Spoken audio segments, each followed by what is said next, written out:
Magandang araw, magandang hapon at magandang gabi sa ating mga kababayan sa iba't ibang panig ng mundong ito. At syempre sa ating mga kababayan sa iba't ibang panig ng bansang Pilipinas. Kamusta naman po kayo? Ako po muli si Coach Oli News PH. Ayan, wag po kakalimutan na pagpasok pa lang, i-like nyo na po agad itong video na ito.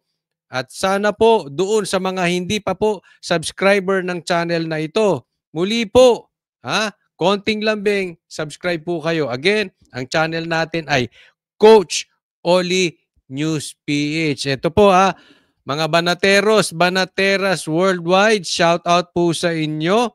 At alam ko kayo ay nasa bakasyon mood na. So medyo ingat-ingat lang po tayo dahil maraming maiinit ang ulo ngayon dahil napaka-traffic po. At yung mga pupunta po ng mall, ang hirap mag-park bago kayo makabili, ang haba ng pila, ang dami pong tao po talaga. Kaya baon po tayo ng konting pasensya at mag-ingat-ingat lang po. Okay? Nang tayo ay makapag-celebrate ng maayos ng Pasko sa ating mga lugar na kasama ang ating mga mahal sa buhay at pamilya. Okay? Huwag po kakalimutan, relax lang po. Okay? Ito po ang ating magiging topic ngayon. Number 1, balatan natin si Tamba sa totoong pagkatao niya. Sinungaling po ito eh. Oo. Ipapakita ko sa inyo kung gaano ka-plastic tong tao na ito. Si Martin. Or aka Tamba. Pangalawa, Marcos. Ilalagay ang kanilang picture sa pera. Naku, wag naman Marcos. Sobrang kakapalan na yan. Pera. Itong litrato ni yung hero daw na si itong si Ninoy at saka itong si Cory, mga hero, di umano, sabi nila, ipinalit, tinanggal. Pinalitan ng hayop. Grabe, no? At pangatlo, Pastor Kibuloy. Panalo na. Yan. Magandang topic yan. Wag po kakalimutan, Coach Oli News PH, sisimulan na po natin agad-agad dahil dito sa channel ni Coach Oli News PH, ang balita ay ang bida. Ang bida ay ang balita. Ito, nakuha ko po ito sa post ni Sas. Pahiram po. At ito, tingnan natin Tingnan nyo kung gaano ka sinungaling itong mama na ito. Tingnan nyo kung ito ba ay dapat pinagkakatiwalaan ng taong bayan. Daghang salamat kayo kay Mayor Duterte. Kay noong November 8, 2013, si Mayor Duterte, isa siya na nauna na pumunta sa Tacloban at nagtabak sa atin. Noy! Pasigaw-sigaw. Hindi ko alam kung may sayad ito si Martin. Hindi ko po kayo pinagbibintangan na kaya lang yung style mo, yung sisigaw ka ng ganyan tas wala sa timing. No! Tapos bigla ka naalala nyo? Ay, nako Martin. Tingnan nyo kredibilidad ng taong ito. Ito ba ang tamang binoboto nyo dyan sa Tacloban? No? Iboboto nyo pa ba yan at ang kanyang party list na tingog? Tingnan nyo kung gaano ka-plastic. Nung panahon na mabango ang Duterte at nakapwesto, pinupuri niya. Pinapasalamatan niya. Ngayon, idinidiin si PRRD. Idinidiin, higit sa lahat si BP Sara. Bakit?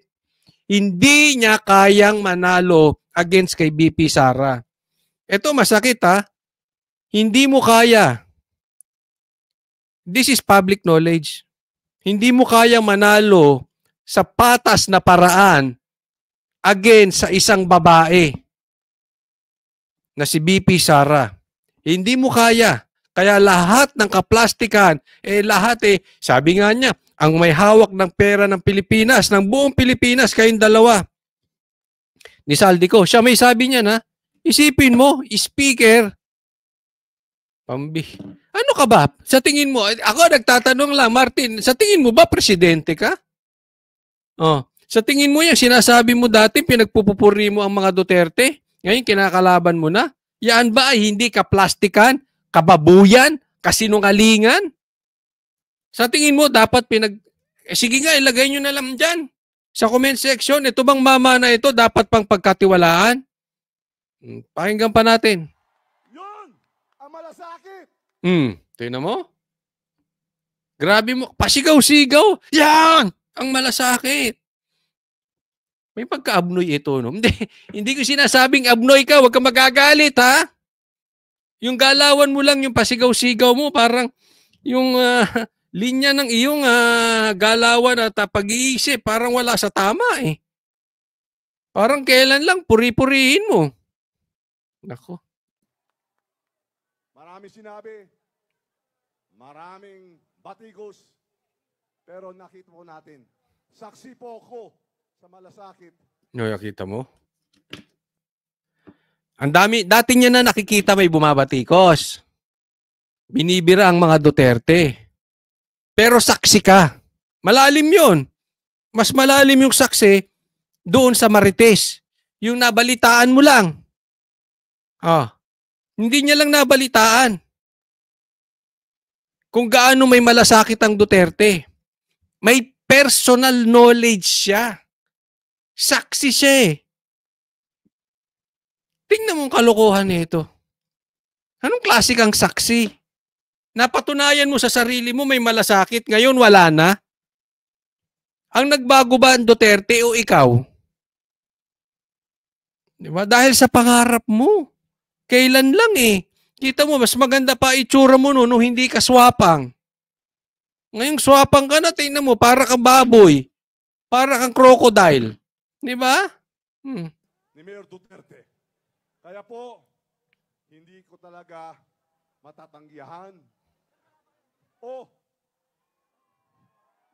Tingnan mo, wala sa timing. Oh. Kaya hindi ko po matatanggihan. Sabay tawa. Buang! Ulitin mo. Ulitin niyo yung timing ha.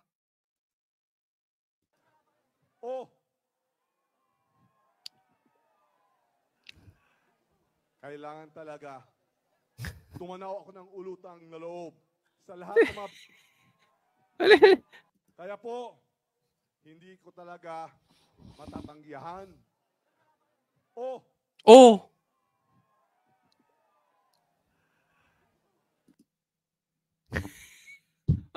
Nabuang na, pambihira. Hey, naka. Kaya na magulit-ulit. Nabubuang na rin ako dito eh. Hindi mo matatanggihan, no? Ang alin? Talaga, tumanaw ako ng ulutang na loob. Talaga naman kailangan yung tumanaw ng utang na loob. Kayo magpinsan. Ito masasabi ko sa inyo. Wag kayo magdidemanda.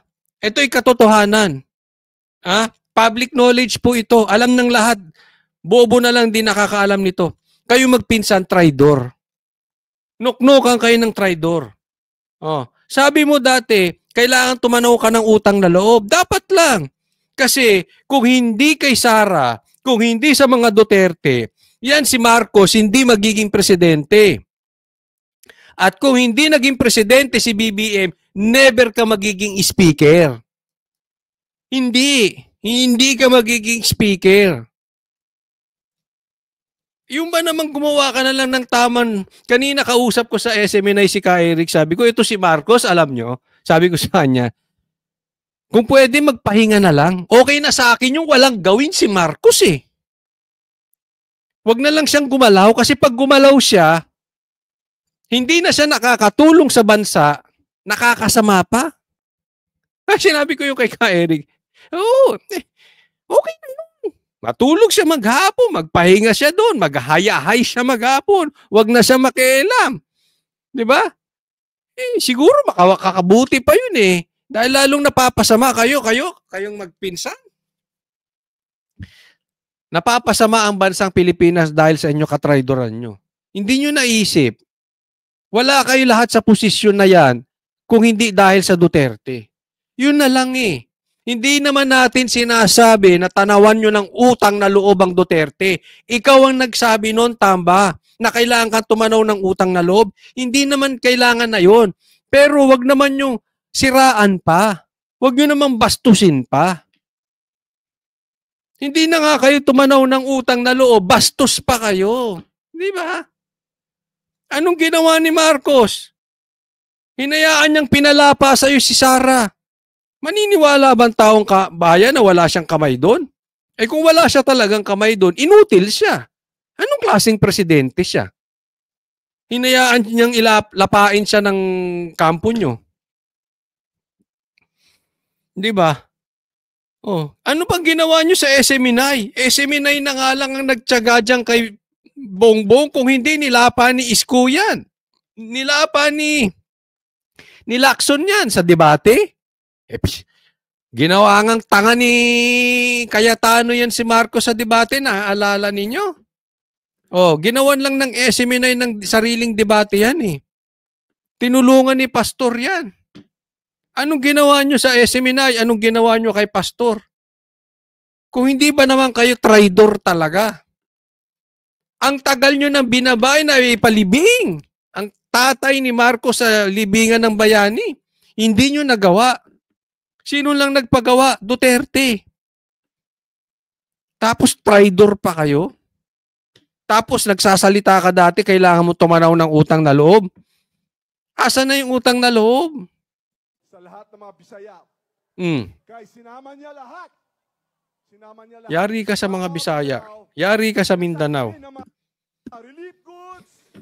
Hindi ako baka sabihin na naman, grave threat. Mga tanga-tanga naman kasi ibang grave threat kay Duterte at kay Sara eh. Hindi grave threat yun. Yari ka, it means hindi ka susuportahan ng Mindanao. Walang patayan dun ha. Huwag kayong magtanga-tangahan dyan.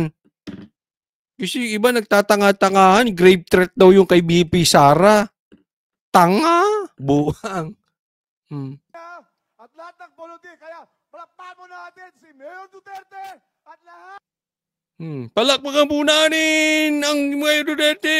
May malasakit sa atin. Oh, asa na? Ewan ko sa inyo. Dyan sa distrito, kung saan mang tatakbong congressman na naman yan. Itong Tingog, na kanyang party list ng kanyang asawa. O kung saan tatakbo yan, syempre pang nationwide naman ang party list eh. Pero iboboto nyo pa ba? Ito si Romualdez. Boboto nyo pa dyan. Maawa naman kayo sa taong bayan. Kung iboboto nyo pa rin yung mama na yan. Pambihira eh. Sana naman isipin nyo rin ang buong Pilipinas. Kung boboto kayo dito. Nadadamay kami eh. Di ba? Kahit hindi namin sa distrito, hindi naman namin binoto. Kayo ang bumoboto dyan. Kayong kung asang lugar niya, sa Tacloban ba? O, kung saan mang lupalop ito, tatakbo. Eh pag ibinoto nyo pa naman to, pambihira, wala kayong awa sa buong. Kasalanan nyo ang nagiging problema ng bansang Pilipinas. Kayong boboto dito sa mamang ito. Pambihira kayo. O, next topic po tayo. Ito, pag-usapan natin yung mga mukhang pera. Ay, yung tungkol sa pera pala. Inuulan ng batikos sa mga bagong perang papel na wala ng mukha ng mga bayani. Ayon sa isang historian, lalo nitong buburahin sa isipan ng taong bayan ang ambag ng mga bayani sa ating kasaysayan. Nasa frontline balitang yan si Elaine Fulencio. Nakasanayan na nating makita kung sino yung mga bayani o taong nakalagay sa paper banknote o pera natin. Kaya ngayon, tatanungin natin ng ilan nating mga kapatid kung kilala pa ba nila kung sino-sino yung mga bayani. Kayo ba kilala nyo yung mga bayani dyan na nandyan sa pera? Sige nga. Sinong nakakakilala? Sa ating pera. Tara! Natatandaan mo pa ba kung sino yung mga bayani doon sa ating pera? Sa 500 lang po. Sino po? Si Ninoy Aquino. Yun lang po. Ako, yun lang din naalala ko. Kasi yun na yung inabot ko. Hindi bayani ha. Dating presidente lang, tsaka dating senador. Hindi ako naniniwala. Pasensya na po ha. Hindi ko naman sila binabastos. But this is my opinion. Hindi naman kabastusan kung sasabihin kong hindi sila bayani. Hindi naman talaga bayani si Ninoy at tsaka si Cory. Anong nagawa niyan sa Pilipinas? Lalo pa nga sumama eh. Alam po yung natatandaan nyo. Opo. Yung iba, hindi ko na po alam eh. Sa 500, si Ninoy Aquino at saka Cory Aquino. Puro Ninoy Aquino at saka Cory Aquino. Manuel Rojas. Sa 2010. 20. Mula sa mga dating prominenteng tao sa Pilipinas, mga hayop at halaman na ang bagong mukha ng perang papel. Ang bagong 500 piso, pinalitan ng Visayas Spotted Deer at Orchid mula sa Tingnan mo, 500, o, si Ninoy at si Cory, ha? Itong mag-asawa na Aquino, pinalitan ng animal, ng hayop, pambihira. O. Nako, mukhang may, alam mo sa tingin ko may halong politika ito. Alam naman din natin na talagang itong si Ninoy ay kalaban ng Marcos Sr. At itong si Cory ang nagpatanggal at naging kasangkapan para matanggal si Marcos Sr. Yan yung EDSA 1, yan ang ipinalit sa tatay niya. Etong si Cory. So ngayon, dahil pinalitan yon tatay ko, palitan ko kayo ng hayop sa pera. Ganon. Ganon ang datingan di ba? May sinasabi pa nga si BP Sara, yung pumatay kay Ninoy, hindi masyado maliwanag, pero namatay. Ito si Ninoy, naalala nyo sa airport nung binaril? Kasagsaga ng power nung tatay mo, si Senior. Marcos Senior. Di ba? Parang di umano, ang pinagbibintangan pa ni Sarang pumatay doon ay si Marcos Senior. Yun ang pagkakaintindi ko sa speech ni BP Sara, At yung asawa naman ang pumalit sa tatay bilang presidente. Gano'n na. Tapos palitan ng hayop. Sana ito hindi talaga walang katotohanan nito. Pero parang nangangamoy politika. Even doon sa print ng pera, ay parang di umano. Ang mga pinag-uusapan dyan may halong politika. Sa mga mukha ni na dating Pangulong Cory Aquino at dating Senador Ninoy Aquino. Ang 100 piso, ginawang Palawan Peacock Pheasant mula sa... Yan yung Palawan na yan, peacock na yan. Ilang beses, nakakita na ako niyan sa personal ilang beses. Maganda yan, maganda. Mukha ni dating Pangulong Manuel Rojas. Visayan leopard cut naman ang design sa 50 na Ayun, nakita mo? Politika na. Politika. Alam niyo bakit? Inuunti-unti na. Tingnan mo pinalit sa 50. Kuting. Kuting. Ano ba ito? Di ba kuting to? Kita mo, sabi ko sa inyo ilalagay nila yung pagmumukha nila dyan Coach Oli, leopard daw yan. Di ganun din yun. Ano yung weak na leopard? Kuting. Di ba? Ilalagay nila yung pagmumukha nila dyan. Tingnan mo sa susunod. Sa susunod. Diyan sa pera. Maglalagay na sila ng kokak dyan. Delikado yan. Tapos siguro sa susunod-sunod pa, maglalagay na sila ng buhaya. Di ba? Inuunti-unti na yan magkakaroon sila ng family portrait dyan. Kuting, kokak, at saka buhaya. Nako, pabira. Nadali na. Pati pera, pinulitikan nyo, mga... Grabe. Oy mukha ni dating Pangulong Serios Menya. Kasunod yan ang pagpapalit din kina Jose Abad Santos. Pero, ang 1,000, agila. Iba ka talaga, BP Sara. Iba talaga si BP Sara sa 1,000 nakalagay. Mismo, malaki. Tinalo mo yung mga yung kuting tinalo mo. Pero baka mamaya ang ilagay diyan yung kokak, magkaroon tayo 5,000 pera. Tapos yung buhaya 10,000. Nako, may yung isang lapad. Lapad, magkaaroon na ang Pilipinas ng lapad. Buhaya, malapad. Malapas. Baka baboy yun. Animal. Tapos kokaks 5,000. Vicente Lima to Cephalianis Escoda sa 1,000 na ginawang agila at sampagita. Ang bagong mukha ng pera, hindi na gusto... Yan ang bagong mukha ng pera. Bagong mukha ng mukhang pera. Ay nako, bagong mukhang pera. Nagkamali ka ata ng script mo. Sinabi mo, bagong mukhang pera. Tuhan ng ilan. Mga hayop na lang yung bayani. Ayon Hindi naman bayani si Ninoy tsaka si Cory. Ano kayo? sa historian na si Prof. Xiao Chua, malaki ang magiging epekto sa pag-alis ng mga larawan ng mga bayani. Pero hindi, ito, seriously ha. Seriously. Alam mo, ang datingan nito, medyo may halong politika talaga eh.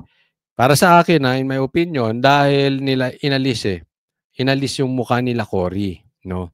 And masyado namang mahahalata kung aalisin mo lang yung mukha nila Cory. So, kailangan, pag pinalitan mo yun ng hayop, yung ibang pera, papalitan mo rin ng hayop. Uunti-unti na yan. Di ba, ganyan yung sinabi nila. Oh, ano sinabi ni Marcos? Hindi magkakaroon ng ayaw ko ng impeachment. Oh, after 2 days, 3 days, may nagsampa ng impeachment, di ba? Ganyan yung style niyan, inuunti-unti testing the waters yan. Pagka hindi pumalag ang Pilipino, yun na yun. Di ba? Kaya, syempre, para hindi halata, di ba? Tapos yung Aguila, nasa 1,000 pa. Tapos, para mapalitan nila si Cory, aalisin na yan, totally in the market, unti-unti hanggang sa maalis yan. Pag naalis na yan, di na-accomplish na nila, wala ng Ninoy, wala ng Cory, wala ng Aquino. And hindi natin alam, baka mamaya, yung mukha na nila ang nandiyan.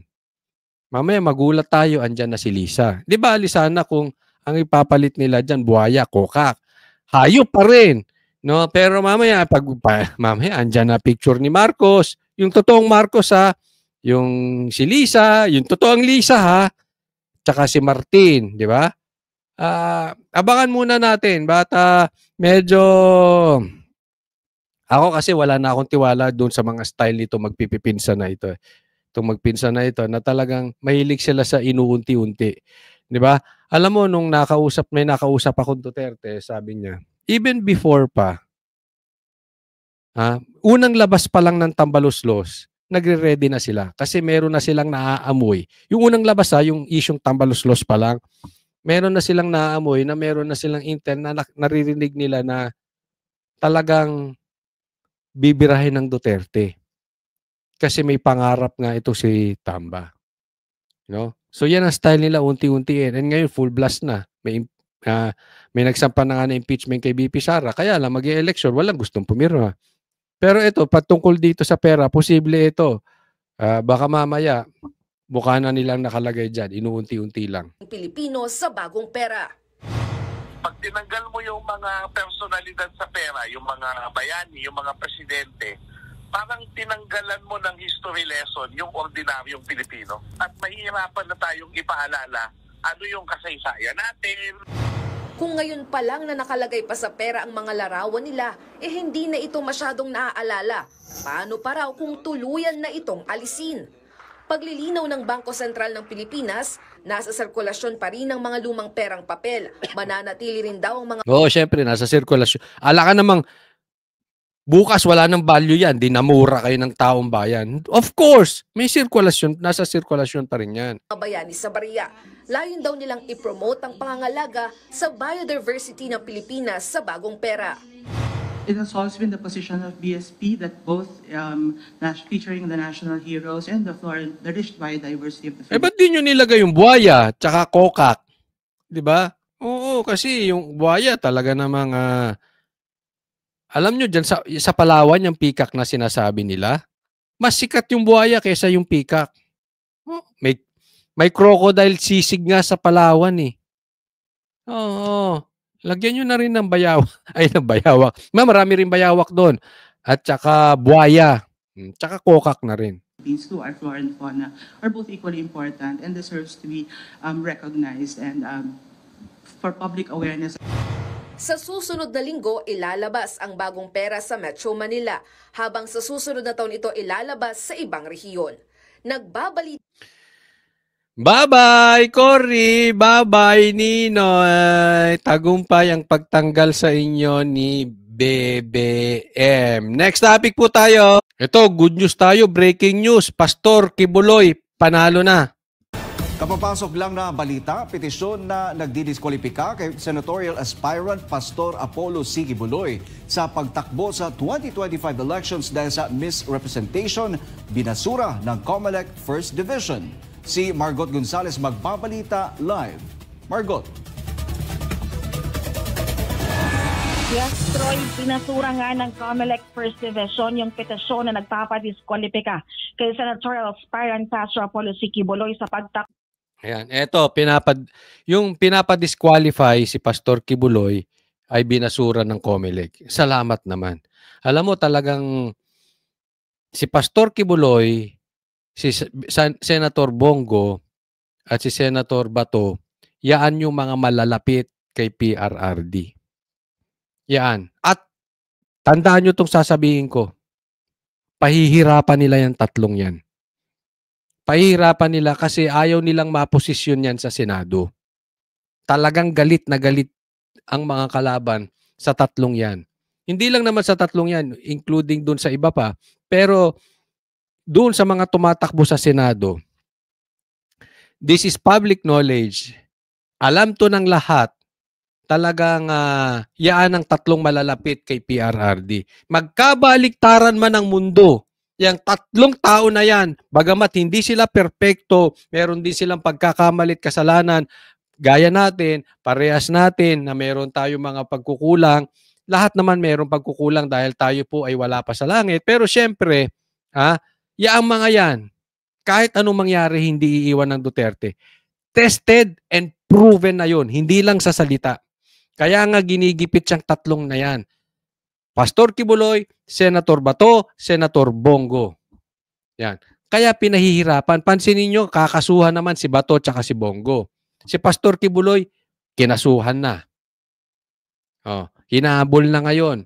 Tapos pinadidisqualify pa. Buti na lang yung COMELEC hindi uto-uto. Hindi sila nagtagumpay. Bakit mo naman ipapadisqualify si Pastor Kibuloy? 'Di ba? Anong reason? Dahil may kaso? Sino ba? Ang daming mga senador, ang daming kaso. Ang daming mga congressman may kaso. Meron pa nga convicted child abuser, nandun pa rin, nagpapakulong pa rin. Di ba? Yung sa Quadcom, yung mga tao ba dyan sa Quadcom, walang mga kaso? Di ba? Ano mo mas mabigat? Yung kaso lang? O yung convicted na? Di ba? Si De Lima nga nakatakbo pa talo nga lang, nandun pa sa nakakulong, di ba? Gusto lang talaga pahirapan. Kaya ako, I really hope you will support. Kailangan. Alam mo para sa akin, this is a must. Na manalo si Pastor Kibuloy, Senator Bato at Senator Bongo. At saka yung mga iba pang PDP including Marcoleta. Pero tong tatlong to, kailangan talaga itong manalo. Hindi lang po kailangan yung iboto. I really hope you will help us na i-promote at ikampanya sa ibang tao. Ang buong PDP, si Marcoleta, at higit sa lahat si Pastor Kibuloy, Senator Bato at Senator Bongo. Takbo sa 2025 elections dahil yan sa misrepresentation. Ayon kay COMELEC Chairman Atty. George Garcia, moot o wala nang dapat pagdesisyonan sa petisyon ng labor lawyer na si Sunny Matula dahil tumatakbo ng independent candidate si Pastor Kibuloy matapos nga niyang i-withdraw ang kanyang nominasyon mula sa Workers and Peasants Party. Nilinaw naman ang dibisyon na walang nakasaad sa probisyon sa Omnibus Election Code na maaring maidiskwalipika ang isang aspirant dahil sa isyu sa kanyang kona. Ayon din sa COMELEC Division, walang merito ang hiling ni Matula na ikansila ang COC ni Pastor Apollo dahil sa magkasa nito dahil ayon sa Division, wala pa namang final judgment. Wala pa namang final judgment. And then again, bakit yung iba convicted nga? Kaya ako, sa mga kababayan natin, pwede rin kayo magreklamo. Doon sa ibang mga convicted na, pwede nyo ireklamo na dapat i-disqualify sa isang party list o sa kung anumang posisyon ng kanilang tinatakbo. Korte, laban kay Pastor Apollo. Kamakailan sinabi na rin ng COMELEC na kasama na si Pastor Apollo C. Kibuloy sa final list ng mga legitimate na mga kandidato para sa pagkasenador kung saan pang 52 Huwag kakalimutan number 52 si Pastor Kibuloy. Pero alam mo, kasama ang palad, may mga naririnig kami. And we will confirm this. Talagang hindi pa sila hihinto. Dahil dito, binasura ng COMELEC. Meron pa rin mga grupo na talagang gustong pigilan si Pastor Kibuloy tumakbo dahil yun nga, winnable talaga si Pastor Kibuloy, and at the same time, mahal ng taong bayan kahit hindi ka reliyon. Kasi ako, even ako, hindi naman ako member ng KOJC. Pero alam ko, ito ay talagang loyalista ni Duterte at talagang marami nang nagawa. Sa katunayan, magagamit pa nga natin si Pastor Kibuloy dahil hindi ito mangungurakot. Walang issue ng kurakot to si Pastor Kibuloy. Sa katunayan, tayo pa nga makikinabang sa kanya dahil ang gagamiting pera niya ay pera nila. Ang pagsisilbi niyan sa taong bayan. Hindi nga siya tatanggap ng sahod eh. Ganyan po katindi yan. So, yung problema natin na pinakamalaki yung dalawa, droga, no way kay Pastor. It's a no way kay Pastor yan. Pangalawa, korupsyon. No way din yan kay Pastor Kibuloy. Tulungan po natin, kailangan po natin si Pastor Kibuloy, si Senator Bato at Senator Bongo. Sa balota. Number 52, wag nyo pong kakalimutan na number 52 sa balota si Pastor Kibuloy, and hopefully ikampanya rin nyo sa inyong mga kamag-anak. Sana po ilagay nyo dyan sa comment section yung mga boboto kay Pastor Kibuloy kasi binabasa niya po yan. Ipapakita ko, lagay nyo dyan, iboboto ko si Pastor Kibuloy para maipakita natin ang ating suporta sa kanya. Ilagay nyo rin dyan, ikakampanyo si Pastor Kibuloy dahil piniprint po yan at pinapadala sa kanya para nababasa niya. Maraming salamat po. Huwag po kakalimutan, doon sa hindi ko mga subscriber pa, isubscribe nyo po ako, Coach Oli News PH. Like nyo rin po itong video na ito. Para sa Diyos at Pilipinas nating mahal, God bless everyone. Coach Oli.